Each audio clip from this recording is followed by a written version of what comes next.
This past weekend was one of the craziest weekends we've had in college football in recent memory. A number of highly ranked teams went down, meaning the next set of rankings will have a lot of shakeups. Here's my top 25 after week 10 of the college football season.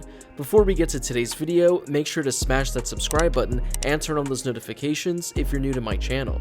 If you're watching this video, odds are that you love college football, and odds are you aren't subscribed to my channel. So make sure to subscribe to one of the best college football communities here on YouTube.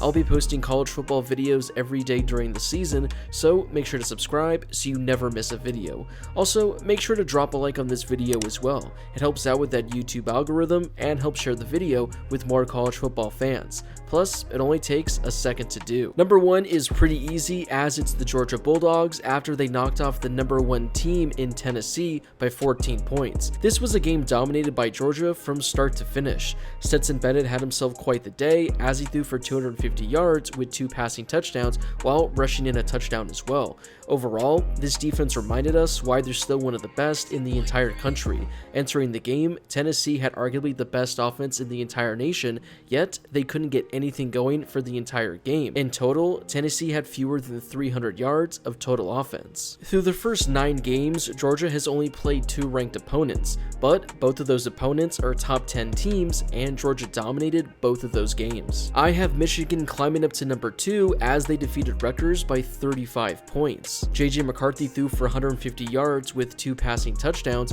while rushing in a score as well. Meanwhile, on the ground, Blake Corum and Donovan Edwards each rushed for 109 yards. Blake Corum added 2 rushing scores. Overall as a team, Michigan rushed for just under 300 yards. This was actually a pretty interesting game as Michigan trailed by 3 points at the half, but they outscored Rutgers 38-0 in the second half to pull off the convincing victory. Number 3 is where I have Ohio State after they struggled to put away Northwestern. They ended up taking down the Wildcats by 14 points.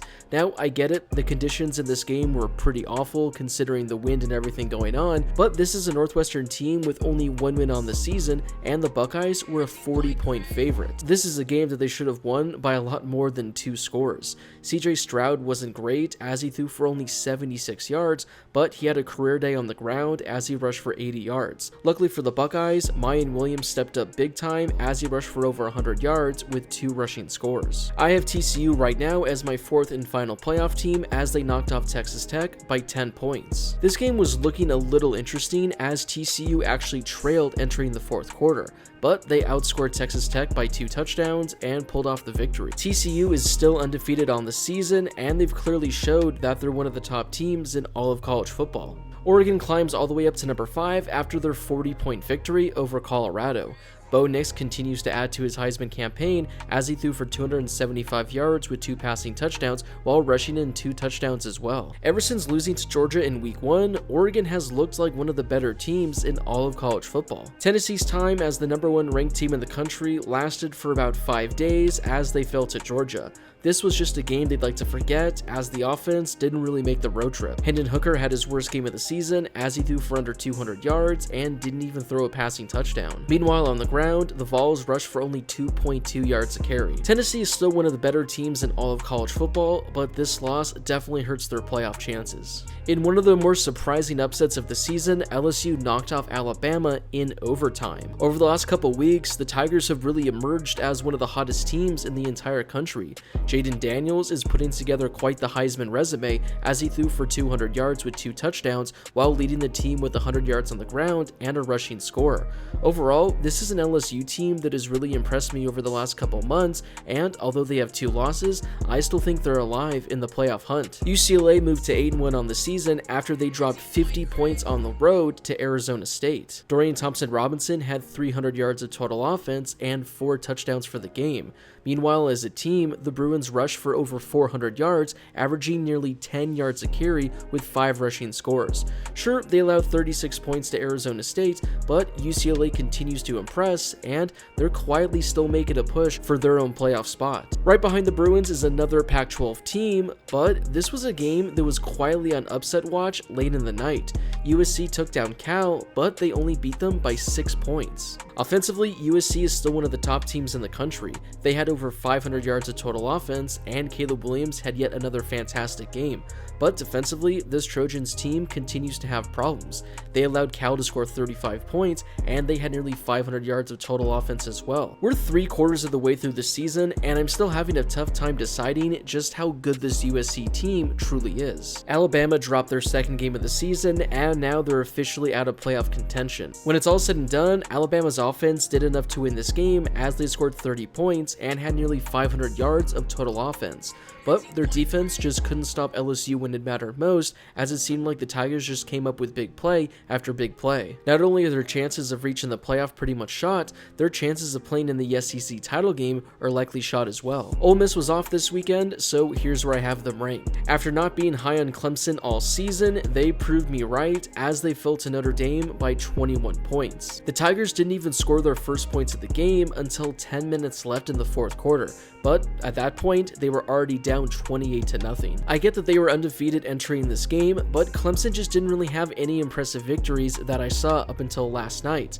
And now, after losing to Notre Dame, you'd likely think that their playoff chances are all but shot. Clemson is still a top 15 team in the country, but I think there are just a number of teams that are much better than the Tigers are. Utah took care of business against Arizona as they defeated them by 25 points. Most of the damage from the Utes came on the ground as they rushed for over 300 yards as a team and had 5 rushing scores. I still think Utah is worthy of being a top 15 team in the country, and it really is a shame that some of their close losses impacted their playoff push. Quietly, North Carolina is now 8-1 on the season, and you can make the case they're the best team in the ACC. They knocked off Virginia by 3 points this weekend. Drake May threw for 300 yards with 2 passing touchdowns while rushing for 75 yards on the ground with a rushing score. Although they're ranked outside the top 10, there's still a possibility the Tar Heels can win out, win the ACC title game, and potentially be a playoff team. Penn State got back in the win column with a dominating 30-point victory over Indiana. This was one of the best games defensively Penn State has had all season, as they held the Hoosiers to only 11 first downs and under 200 yards of total offense. Tulane picked up their 8th win of the season as they knocked off Tulsa by 14 points. The Green Wave continued to be the best group of 5 team in the entire country. On the ground, Tulane rushed for over 350 yards, averaging 7 yards a carry. Had it not been for a 3-point loss earlier in the season, this would be a Tulane team that honestly might be knocking on the doors of being a top 10 team in the country. They have a difficult stretch to close their season, but if they win out, they're going to be the group of 5 representative for a New Year's 6 bowl game. Texas is quietly making a push back to being relevant as they knocked off number 13 Kansas State by a touchdown.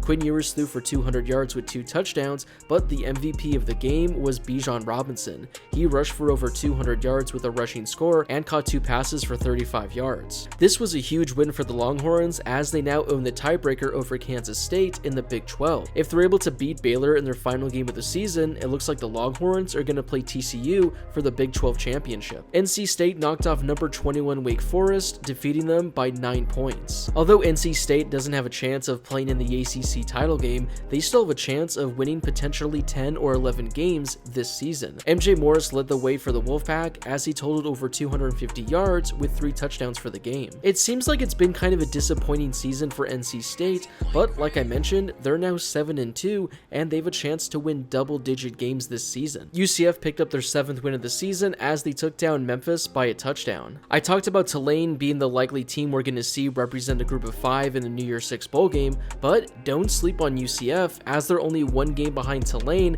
and they'll face them next week. If UCF is able to beat Tulane and they're able to run the course and win the American Conference, then UCF is going to be the group of 5 representative in a New Year's 6 bowl game. One of the more underrated teams in all of college football is Washington, who knocked off number 23 Oregon State this week. The Huskies are now 7-2 on the season, and they've been quietly one of the top teams in the Pac-12 this year. Michael Penix Jr. has been great for the Huskies as he threw for 300 yards with a passing touchdown. This is an impressive win for Washington, and they're somehow still alive in the Pac-12 hunt. On the verge of being a top 10 team in the country, Kansas State fell to Texas this weekend. Adrian Martinez returned and was fantastic for the Wildcats. He threw for 330 yards with 2 passing touchdowns while adding 50 yards on the ground with a rushing score.